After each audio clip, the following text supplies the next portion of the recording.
الله أكبر الله أكبر الله أكبر الله أكبر.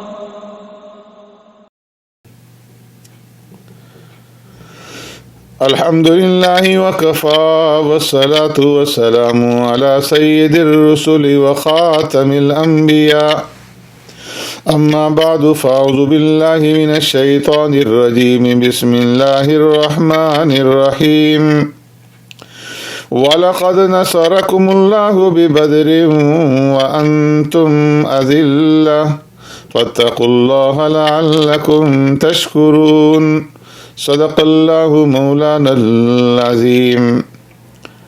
معزز سامعین و ناظرین، اس سے پہلے اللہ تبارک و تعالی نے منافقوں کو رازدار اور دلی دوست بنانے سے منع فرمایا. اب اس کے بعد غزوہ بدر کا ذکر ہے. غزوہ بدر کو تمام اسلامی غزوات کے تاج ہونے کا شرف حاصل ہے. اس غزوہ کے شرکاء نے جہاں خود جرت اور بہادری کی انوکھی مثالیں قائم کی، وہیں انہوں نے اللہ تبارک و تعالیٰ کی قدرت اور غیبی مدد کے مظاہر اپنی آنکھوں سے دیکھے. مسلمانوں کی تعداد بہت تھوڑی تھی، اسلحہ بھی نہ ہونے کے برابر تھا، اور اس غزوے سے مسلمانوں کو دو بڑے سبق حاصل ہوئے.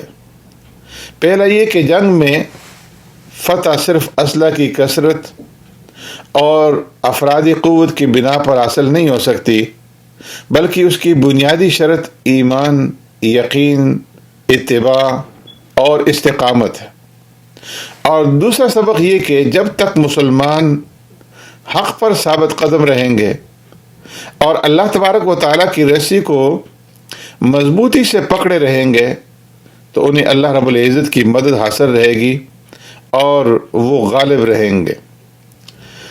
غزوہ بدر کا ذکر سورہ آل عمران میں محض حوالے کے طور پر آیا ہے، ورنہ اصل میں یہاں غزوہ احد کا ذکر جو ہے وہ مقصود ہے. اور غزوہ احد کا یہ ذکر یہاں سے 55 آیات میں بیان کیا گیا ہے، اور 55 آیات میں یہ ذکر مکمل ہوا ہے. ان آیات میں شکست کے اسباب اور حکمتیں بیان کی گئی ہیں، اور کہیں تنبیہ ہے، فہمائش بھی ہے، تنقید بھی ہے، تعریف بھی ہے. جیسا کہ تاریخ اسلام سے معمولی شد بدھ رکھنے والا ہر شخص جانتا ہے کہ غزوہ بدر میں قریش ذلت آمیز شکست سے دوچار ہوئے تھے. انہوں نے اس شکست کا انتقام لینے کے لیے بھرپور تیاری کے بعد شوال ہجری 3 میں ابو سفیان کی قیادت میں مدینہ منورہ پر چڑھائی کی. قریش کا لشکر 3000 جنگجوؤں پر مشتمل تھا، جس میں 200 گھڑ سوار، 700 زرہ پوش اور 3000 اونٹ تھے. 500 عورتیں بھی اس لشکر کے ساتھ شریک تھیں. قریش کے 3000 کے لشکر کے مقابلے میں مسلمانوں کی تعداد صرف 700 تھی. پیارے پیغمبر صلی اللہ علیہ وسلم نے حضرت عبداللہ بن جبیر رضی اللہ تعالیٰ عنہ کی قیادت میں 50 سواروں کا ایک دستہ اپنے عقب کی پہاڑی پر متعین فرما دیا. اس پہاڑی کو جبل الرمات کے نام سے یاد کیا جاتا ہے. آپ نے اس دستے کو تاکید فرما دی کہ فتح ہو یا شکست، کسی صورت بھی آپ نے یہاں سے نہیں ہٹنا، یہاں تک کہ اگر تم دیکھو کہ پرندے ہماری لاشیں نوچ رہے ہیں تو بھی یہاں سے نہ ہٹنا. سپہ سالار اعظم صلی اللہ علیہ وسلم نے اسلامی مجاہدین کو میدان میں اس طرح سے پھیلا دیا تھا کہ قریش لشکر दो बदो मुकाबला करने पर मजबूर हो गया और उसके लिए अपने सवारों को इस्तेमाल करना मुमकिन न रहा। इनफरादी मुकाबलों में कुरैश के 8 अलम बरदार कत्ल हो गए, जिससे कुरैशी लश्कर की हिम्मतें पस्त हो गईं।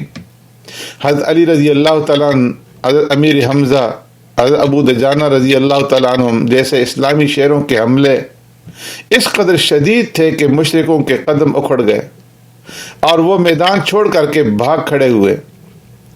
कुरैशी लश्कर की शिकस्त देखकर जबल रम्मात के तीर अंदाजों ने भी अपनी जगह छोड़ दी और 10 मुजाहिदीन के सिवा बाकी जो थे वो सब माल गनीमत जमा करने में मसरूफ़ हो गए। खालिद बिन वलीद रज़ी अल्लाह तआला अन्हु, जो उस वक़्त तक मुसलमान नहीं हुए थे, उन्होंने जब देखा कि यहाँ से तीर अंदाज हट गए तो उन्होंने पीछे की तरफ से आकर के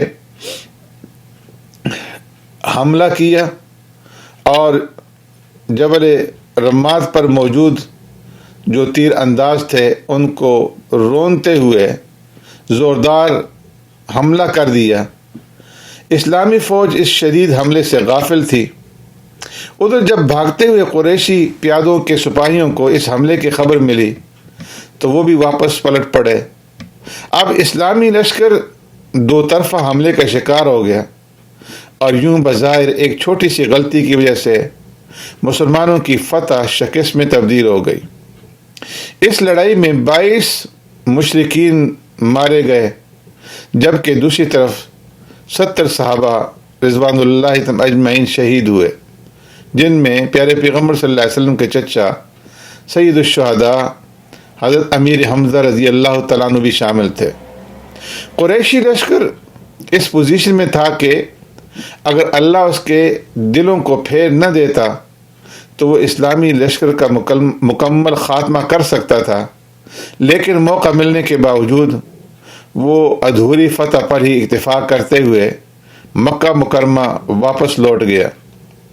मुनाफिकीन ने अपनी फितरत के मुताबिक वसवसा अंदाजी शुरू की कि अगर मुसलमान हक पर होते तो उन्हें हरगिज़ शिकस्त न होती।